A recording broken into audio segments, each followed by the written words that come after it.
CIST, une image que l'on oublie pas. Le 8 février dernier, CIST face caméra que Olivier Véran était le premier membre du gouvernement à recevoir le vaccin contre le Covid-19. Il s'était rendu au centre hospitalier de Melun pour recevoir une première dose du vaccin AstraZeneca. La procédure avait été intégralement filmée puis retransmise en direct à la télé. Celle-ci avait suscité de vives réactions puisque le ministre de la Santé avait retiré une partie de sa chemise. Dans les colonnes du Parisien ce mardi 4 mai, Olivier Véran a indiqué avoir reçu sa seconde dose du vaccin. La part de nos concitoyens complètement vaccinés augmente. Aujourd'hui, ils sont 6,7 millions et depuis ce lundi, j'en fais moi-même partie, a-t-il déclaré. Il est ensuite revenu sur le fait que, même vacciné, le port du masque reste obligatoire. Je souhaite d'abord vous dire que je comprends tellement qu'une fois vacciné, nous n'ayons qu'une envie, CIST, de retirer le masque et d'oublier les gestes barrières. Ce jour arrivera, j'en ai la conviction. Et le plus tôt sera le mieux, précise Olivier Véran. Depuis plusieurs mois, la campagne de vaccination est au cœur de l'attention et le calendrier des personnes autorisées à se faire vacciner ne cesse de bouger.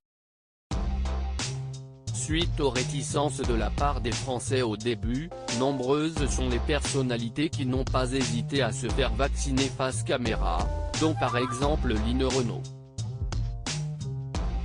Dans les colonnes du Parisien, Olivier Véran n'a pas oublié de rappeler l'importance de cette vaccination.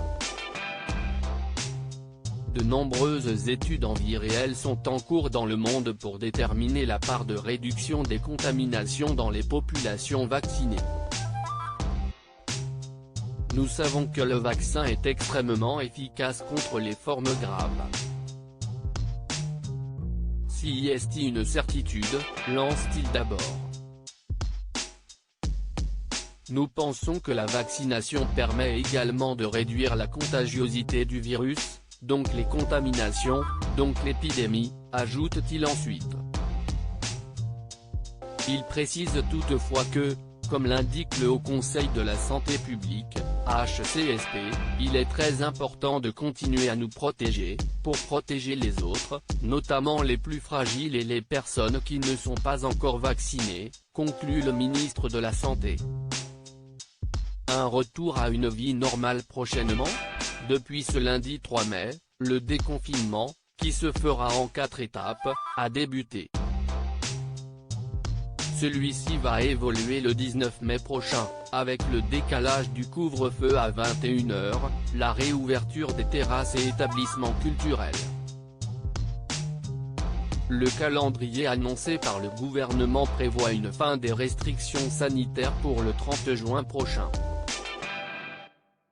Même si le déconfinement est progressif, Olivier Véran a toutefois avoué qu'il croit à un retour à la normale dans les prochains mois. Je le redis, le jour arrivera où nous pourrons nous retrouver comme avant, sans barrière, sans le souci permanent de garder nos distances, déclare-t-il. Le ministre de la Santé affirme ensuite que dès que nous aurons l'assurance que ce jour est arrivé, nous n'attendrons pas le lendemain.